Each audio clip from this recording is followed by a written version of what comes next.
Similar, guys. Yeah, so the whole aim of this channel is um, selfishly a vlog for myself, where I speak about my own challenges, or rather my own journey. Instead of writing it down as a journal, just sorry if I speak weird. I've got an ulcer on my tongue. It's really painful. So instead of writing these things down, I vlog it, and I upload it. And if it helps anyone, if anyone can relate, if anyone can help me, then I appreciate that. And one of the things that I have been struggling with for years and years and years, but I didn't know what it was a sense of loneliness. And people don't understand what that is, because like, oh, Benson, you're always like playing rugby, or you sound by people and this and that. Sometimes you can feel lonely in a room full of people, because they really don't know what you're going through. And I know many years ago, like, I'd always just hide and I'd lie. And obviously there's a lot of things I was ashamed of. So it's not like I'm going to go to my then partner, to my family. I'm talking about, let's say, 5 years ago, and actually share any of my pain. And I became isolated. I was isolated in my lies, because when you have to go back into the rugby circles, you need to be outgoing and loud and A up and C and A. When you go to the drinking spaces, when you go into the work environments, and you end up like putting multiple different hats on, or rather a different face, because the true pain that you're going through and who you really are, like it's so shameful. Like you can't share. And what's crazy is the way that social media is set up. It's like you find other people who are actually also lonely, like through a podcast and things like, you're like, hey, I can relate to that guy. I'm sitting here lying to myself, being lonely. He's there also lying to himself, being lonely. And then we have these pockets of people who are angry and frustrated and don't know how to act.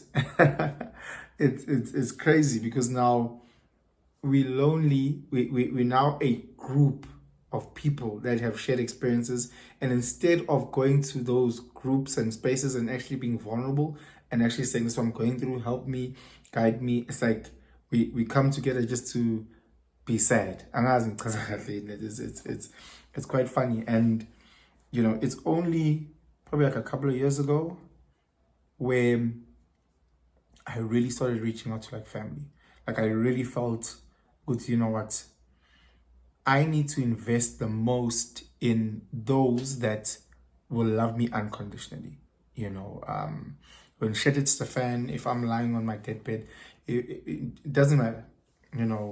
My mom will love me regardless. If she walked into the room and I was having an orgy, she'd be sad and disappointed, but she'd love me. Whereas we don't know your wife. Your wife might just leave you if you walked into a room and saw that. So we don't know. So not that I don't invest in her, I'll touch on that later, but I went back and invested way more into my family, and I started sacrificing. And a lot of us, when we think sacrifice in the sense of work, where you sacrifice yourself, your health, your friends, your family for work. I then started doing the opposite. I would sacrifice work for my family. I would then sacrifice, I don't know, work for my health. I'd sacrifice everything for those that I truly love. Because if shit hits the fan, like really bad, it's not like work will come and save you. If you're sick and you're in hospital for 2 months, yeah, your colleagues maybe, but there's still, the emails need to be sent, all kinds of cards, they're still going to be waiting for you. So I kind of learned which I actually need to do the opposite. I've been sacrificing too much of myself, my friends and family for work. I need to do the other side. Yes, it's nice to make money. Yes, it's nice to be financially, quote unquote, successful, but you end up being on a treadmill constantly where you lose yourself and you start separating yourselves from your work and everything else. and everything else is where it's most important. So work won't it won't save you from depression. Work will not save you from depression. So it's one of those things where I really had to work on myself. What is investing? Investing is what is sacrificing. Sacrifice is, if you open an investment account, you will always put money in there.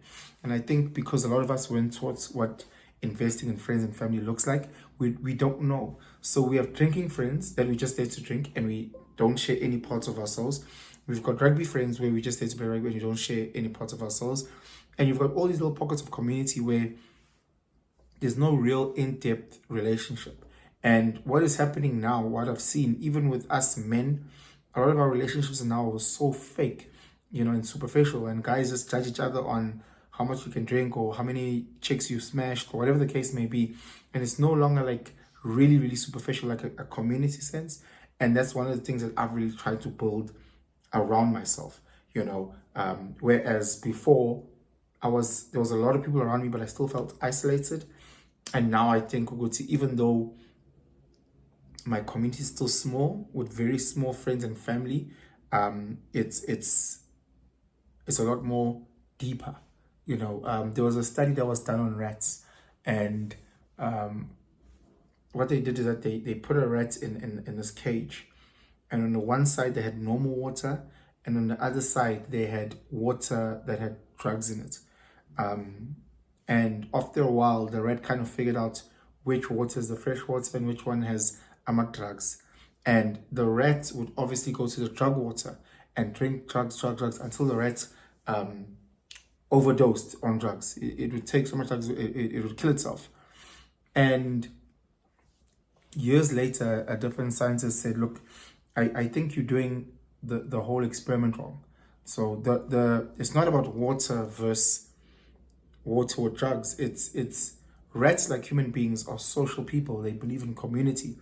So they tried to do they recreated the experiment, but only now, instead of putting the rat by itself, isolated by itself, and giving it an option between fresh water and drugs, now they put the rat in like a rat community, where there's like those wheels where rats run, and there was like steps, and there was a lot of spaces where rats could interact with each other.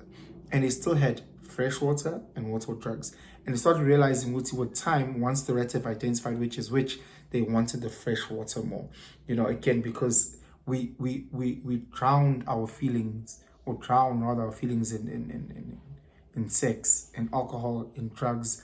We drown our feelings in all of those spaces. And when you are low, when you are lonely, you don't have to deal with your thoughts when you're drunk or when you're high, whatever the case is, or you feel dopamine because you just bagged this chick and now you feel like you're the best ever, so you never really have to deal with this. Gandhi, how many times must you do this over and over and over until, like those rats that were isolated having drugs, where you end yourself? If you look at so many men that end themselves, 4 out of 5 men end themselves. I mean, 4 out of every 5 suicides are men, and they're ending themselves because I can just imagine how lonely they are in a room full of people. Because no one taught us how to open up. No one taught us how to make concrete friends. Hey, call your friend on their birthday. Call them. Take the phone. Hey, happy birthday, bro. How you doing? Hey, love you so much, brother. Cheers. We don't know that. Like, if there's one thing, if people that know me, people that know me know that I like telling people that I love them. And I think some of us, and maybe some of you guys can relate, didn't hear the word I love you growing up. And it's so gay when you hear it. Not gay like that, say homophobic, you pop. But just in the sense that it's such a weaker, softer, feminine thing that we've been told. And you shy away from it. But like, as you get older, you're like, no man, like, maybe let me be the change that I'd like to see. So let me start going and say to people that I love, let me say, hey bro, hey, I actually love you, hey. Okay, right? Okay, no, I missed you. I'm excited for you to come and join us. Thank you so much for visiting my home. Those type of things where all of a sudden I'm opening up and I'm having some sort of vulnerability. And most of the time I've realized when I say to James, they panic and they don't know how to say it back. They panic and I'm like, bro, just come on, talk. Tell me you love me. What's wrong with you? And it shows what they don't know how. They don't know how to be. Again, I'm not talking about Nina Gibeng in talking about people in your circle. Understand me? Your close family and friends. Those people, and I've realized through that journey, like I started healing a lot more. I started healing a lot more. I started having to face a lot of demons that I tucked away under my bed. Yes, it's hard. Fuck, it's so hard. But like, it's crazy. And in that, I'm building new relationships with like people that have always been in my life, And um, Simon Sinek says this. He has this quote. I wrote it down. He says, "You don't build trust by offering help. We build trust by asking for it." And it's crazy because I'm like, you don't build trust by offering, and I get, you build trust by, oh fuck, it's so deep because I had to learn Uguti. I have to go to people that I love, my mom, my brother, and ask for help. And in that, it showed a level of vulnerability because I'm like, nah, bro, I don't wanna burden people. I'm not busy, bitch. Why would I want to burden them? I'm fooling about and worry them. I'd rather just keep quiet. But you keep quiet and you're dying alone. You keep quiet and you're going through all this pain alone. And like most gents that I know, I just push it down. And we won. And the more you push it down, the lonelier you feel. How many of you guys that grew up with a father at home would always see your father just sitting by himself, like staring at something aimlessly, like a baller, and you can see what he's checked out. There's so many men that were in the homes, fathers, that checked out, and he's alone. He sits there. Boogie Paul, he sits there. He's alone. He's alone. He'll never ask for help. He'll never ask for anything.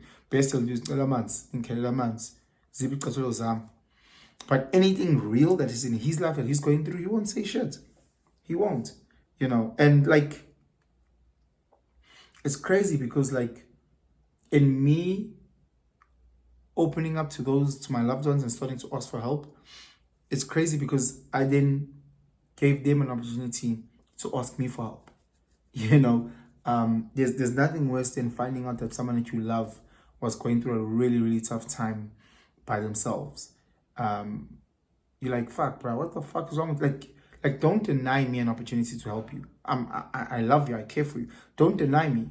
You find out that your friend had I don't know, like he now is being chased by a mashonisa because he owes someone 500 rand, and this guy is now threatening to stab him, and for him he doesn't want to ask anyone because Jesus, God forbid, he's a burden.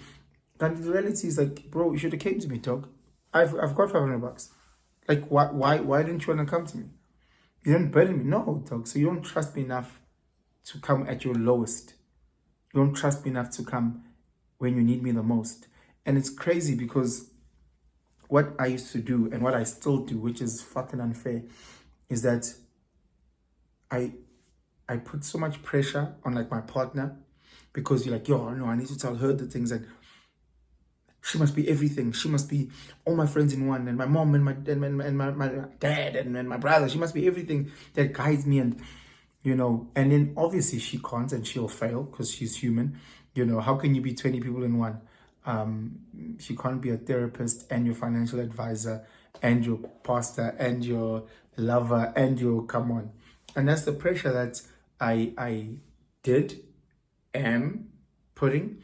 And it just says, look, I need to really, really invest in that core group so that if I have burdens that I'm carrying, it alleviates it. If I owe the Mashonisa 1,000 rand and there's 5 people in my core group, at least bahang legelela 100 rand, 100 rand, 100 rand, 100 rand. Then I just have to pay the 500 or whatever the case may be. I look at it like that's what, if I'm really going through something horrible psychologically, I now know what, should I ask this person or this person or this person? Each person, because they've got different views of life, can assist me, But men are very, very, very lonely. Men are extremely lonely. I just guess it's how society has been set up. It's hard opening up as a guy. What I've seen is sisters, once they get it right, obviously there's also a lot of fake friends with females, but when females get it right, they can be open, they can be vulnerable. I've heard female friends many times tell each other they love each other, they care for each other. Excuse me. Females,